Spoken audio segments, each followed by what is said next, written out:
Hello aspirants, I welcome you all on behalf of Warriors Defense Academy. I am Prashant Singh and I am here with the latest notification of NDA 2 2020. अब हर किसी के मन में ये doubt था कि NDA 2 2020 का notification आएगा या नहीं आएगा। एग्जाम जैसे कि बताया जा चुका था कि NDA 1 2020 और NDA 2 2020 का साथ में कंडक्ट किया जाएगा। तो डाउट ये था कि क्या दोनों कोर्स के लिए एक सिंगल रिजल्ट आएगा या रिजल्ट अलग अलग होगा, क्या SSB इसके साथ में होगी या आगे फर्दर क्या क्या कैसे कैसे होगा। यहाँ पे हम इस वीडियो में बात करेंगे कि आगे की क्या डिटेल्स हैं, कब से कब तक आप अप्लाई कर सकते हैं, एग्जाम डेट आपको ऑलरेडी पता है, कहाँ पे जाके आप अप्लाई कर सकते हैं, और उसके अलावा एग्जाम पैटर्न क्या है, इसकी एलिजिबिलिटी क्या है और नंबर ऑफ सीट्स क्या है हर एक कोर्स के लिए। सबसे पहले अगर हम बात करें कि ये नोटिफिकेशन रिलीज किसने किया है, तो यूपीएससी ने किया है और जो अप्लाई करने की साइट है वो है upsconline.nic.in। जो ये कोर्स है एनडीए का वो है 146 और जो एनए का कोर्स है 108 कोर्स। इन दोनों कोर्सेज के लिए अगर हम बात करें नंबर ऑफ सीट्स की तो टोटल नंबर ऑफ सीट्स है 413, जिसमें से 370 सीट्स हैं एनडीए के लिए और 43 सीट्स हैं एनए के लिए। अब एनडीए में अगर हम फर्दर डिवाइड करें तो जो आर्मी के लिए सीट्स हैं वो हैं 208, एयरफोर्स के लिए हैं 120 और नेवी की सीट नंबर ऑफ सीट जो है वो है 42। अब हम बात करेंगे कि इसके एलिजिबिलिटी क्राइटेरिया क्या है और कब से कब तक आप फॉर्म अप्लाई कर सकते हैं। तो जो एप्लीकेशन की डेट है वो 16 जून से लेके 6 जुलाई तक है, जिसमें कि आप 6 PM जुलाई 6 को ही कर सकते हैं। इसके बाद में आप अप्लाई नहीं कर सकते, मतलब 6 PM के बाद में इसकी जो डेट है वो क्लोज हो जाएगी एप्लीकेशन की। जो एग्जाम डेट है आपको ऑलरेडी पता है कि 6 सितंबर को आपका एग्जाम होना है और ये बात पहले यूपीएससी ने बता रखी है कि जो NDA 1 2020 और NDA 2 2020 का एग्जाम साथ में होगा।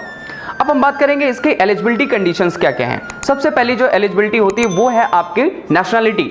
तो इसमें सीधे सीधे बोला गया है कि आप इंडिया के सिटीजन होने चाहिए या सर्टेन कंडीशन में आपको सर्टेन अदर कंट्रीज के रेफ्यूजीज जो हैं वो या नेपाल या भूटान से जो लोग आए हुए हैं या तिब्बत के जो लोग 1962 से पहले आ गए हैं वो इस फॉर्म को अप्लाई कर सकते हैं, लेकिन उसके लिए गवर्नमेंट ने सर्टेन कंडीशंस रखी हुई हैं। जो लोग गोरखा ओरिजिन के हैं उनके लिए कोई कंडीशन नहीं है, वो डायरेक्टली अप्लाई कर सकते हैं। बात करें अगर हम एज लिमिट की तो इसमें जो बोला गया है कि आपकी 2 जनवरी से लेके 2 जनवरी 2002 से लेके 1 जनवरी 2005 तक के बीच में जिन लोग की डेट ऑफ बर्थ है, इन दोनों डेट्स को इंक्लूड करके वो इस फॉर्म के लिए एलिजिबल हैं, वो इस फॉर्म को अप्लाई कर सकते हैं। अगली अगर हम बात करें एजुकेशनल क्वालिफिकेशन के लिए तो एयरफोर्स और नेवी के लिए आपके पास 12th में फिजिक्स, केमिस्ट्री और मैथमेटिक्स होना ही चाहिए। आर्मी के लिए आप 12th किसी भी सब्जेक्ट के साथ पास होने चाहिए, किसी भी परसेंटेज से कोई फर्क नहीं पड़ता, बस आपको 12th पासिंग का certificate at the time of commencement of course produce करना होगा। हाँ, जो लोग 12th में अपेयरिंग हैं वो लोग भी इस फॉर्म को अप्लाई कर सकते हैं, सब्जेक्टेड टू द कंडीशन आपने 11th अपना पास कर लिया होना चाहिए और आप जिस दिन अप्लाई करते हैं उसके ठीक 1 साल बाद जब एकेडमी की ज्वाइनिंग डेट है उस टाइम तक अपना पासिंग का सर्टिफिकेट पास आपको मिल चुका होना चाहिए। आप कहीं भी उसके बाद से कोई बैकलॉग नहीं होना चाहिए, आप एग्जाम्स में फेल नहीं होने चाहिए। यहाँ तक बात करी हमने एजुकेशनल क्वालिफिकेशन की, एलिजिबिलिटी में एज की। अगली बात हम करते हैं कि आपकी हाइट क्या होनी चाहिए।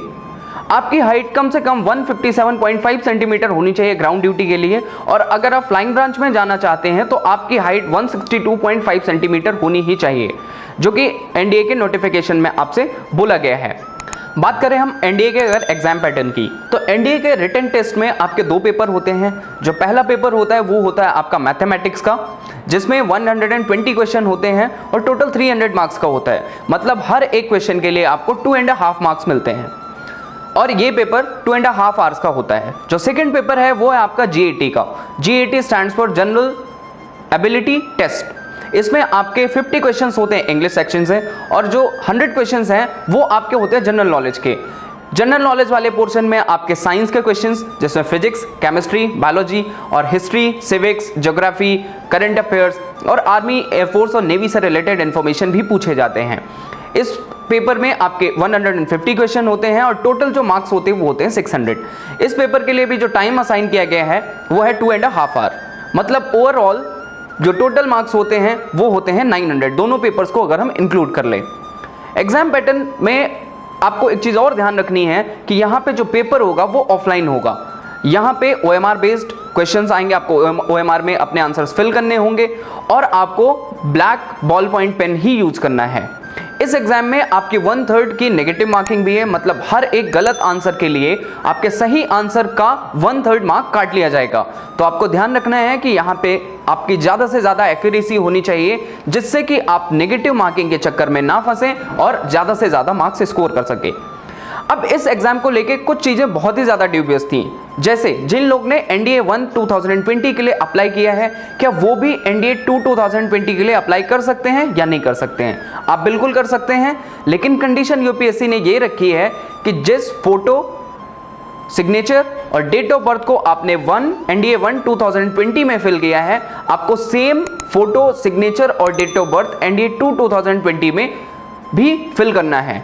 आपको सेम ID कार्ड प्रोड्यूस करना है। दो UPSC ने ऐसा नहीं बोला है, लेकिन हो क्या सकता है कि आपका शायद इस बेसिस पे वो फॉर्म रिजेक्ट कर सकते हैं। आप कोशिश करना कि सेम ID कार्ड आप उस पर प्रोड्यूस करेंगे और वही वैलिड ID कार्ड आप रिटन टेस्ट के टाइम पे एग्जाम सेंटर में भी लेके जाएंगे, ऐसा बोला गया है UPSC। UPSC ने अपने नोटिफिकेशन में ये भी बोला है कि जो आपका NDA 1 2020 का रजिस्ट्रेशन ID नंबर है, आपको NDA 2 2020 के एप्लीकेशन फॉर्म में वो भी इंडिकेट करना है। मतलब इसके लिए आपका कोई ना कोई कॉलम जरूर है जहां पे आपको ये फिल करना है, तो आपको इस चीज़ को भी ध्यान में रखना है। अगली चीज़ ये है कि जो आप फोटो ID, फोटो, सिग्नेचर और सेंटर ऑफ चॉइस या चॉइस ऑफ सेंटर जो आप देते हैं, वो आपका NDA 2 2020 के अकॉर्डिंग ही कॉल अप लेटर में आएगा, या जो आपका एडमिट कार्ड UPSC रिलीज करेगी उसमें सारी डिटेल्स, जैसे कि centre of choice, choice of centre sorry, और आपका फोटो और सिग्नेचर, ये NDA 2 2020 के एप्लीकेशन फॉर्म में जो आपने डिटेल्स दी हैं उसी के अकॉर्डिंग ही आएगा। NDA 1 2020 और NDA 2 2020 का रिजल्ट अलग अलग पब्लिश किया जाएगा। तो जिन लोग ने दोनों फॉर्म सबमिट किए हैं उनको बहुत ही ज़्यादा इससे प्रॉफिट होने वाला है, क्योंकि केवल एक एग्जाम को क्वालिफाई करके आप 2 SSB पा सकते हैं, या 2 बैचेस के लिए जो NDA पे चलेंगे 2 कोर्स, उनके लिए आप एलिजिबल हो जाएंगे। सो मेक श्योर कि आप दोनों फॉर्म को बहुत ही क्लियरली जब भी आपने फिल किया है ध्यान रखिएगा सारी डिटेल्स को, इन्फॉर्मेशन गलत नहीं होनी चाहिए, अदरवाइज आपके एक या दोनों फॉर्म कैंसिल हो सकते हैं। अगली चीज़ और, जिन लोग ने इससे पहले कभी भी SSB दिया हुआ है या रिटन टेस्ट को क्वालिफाई किया था और आपने CPSS दिया हुआ था जो कि पायलट के लिए टेस्ट होता है, इन केस आपने वो क्वालिफाई नहीं किया है तो आप भी एयरफोर्स में ग्राउंड ड्यूटी के लिए या आर्मी या नेवी के लिए एलिजिबल हैं। सो मेक श्योर कि आप ये फॉर्म फिल जरूर करें, इसलिए नहीं कि आपने पायलट का टेस्ट जो दिया था वो आप क्वालिफाई नहीं कर पाए तो आप ये फॉर्म ही नहीं सबमिट कर पा रहे हैं। एक और ज़रूरी चीज़, UPSC 13 जुलाई से लेकर 19 जुलाई तक NDA 1 2020 और NDA 2 2020 के लिए, NDA 2 2020 के लिए विड्रॉल का ऑप्शन भी देती है। मतलब अगर आपको लगता है कि ये फॉर्म आपको नहीं भरना चाहिए था तो आप अपने फॉर्म को विड्रॉ कर सकते हैं। मुझे नहीं लगता कोई भी ऐसा एस्पिरेंट होगा जो एक बार फॉर्म को फिल करने के बाद में वापस उसको विड्रॉ करेगा। सो आप ध्यान रखिएगा कि अगर कभी भी आपको ऐसी ये नोटिफिकेशन दिखती है तो आप उस पर जाके अपनी डिटेल्स फिल करके फॉर्म को क्लिक मत करिएगा। अदरवाइज अगर आपका फॉर्म विड्रॉ हो गया तो फिर आप ये एग्जाम नहीं दे पाएंगे। सो मेक श्योर कि आपसे ये गलती नहीं होनी चाहिए। I think I have covered all the details pertaining to NDA 1 2020 and NDA 2 2020 exams. Still, if you find anything dubious or you find that anything which is not get clarified, you can directly call us on our official number or you can visit our official website, या आप किसी भी medium से text message करके कैसे भी हम तक ये बात पहुंचा सकते हैं। आपका कोई भी डाउट बचता है या आपको ऑनलाइन या ऑफलाइन क्लासेस के बारे में कोई भी जानकारी चाहिए है तो आप हमारे ऑफिशियल नंबर पे कॉल करके पूछ सकते हैं। बाकी की डिटेल्स अगले वीडियो में। जय हिंद, जय भारत।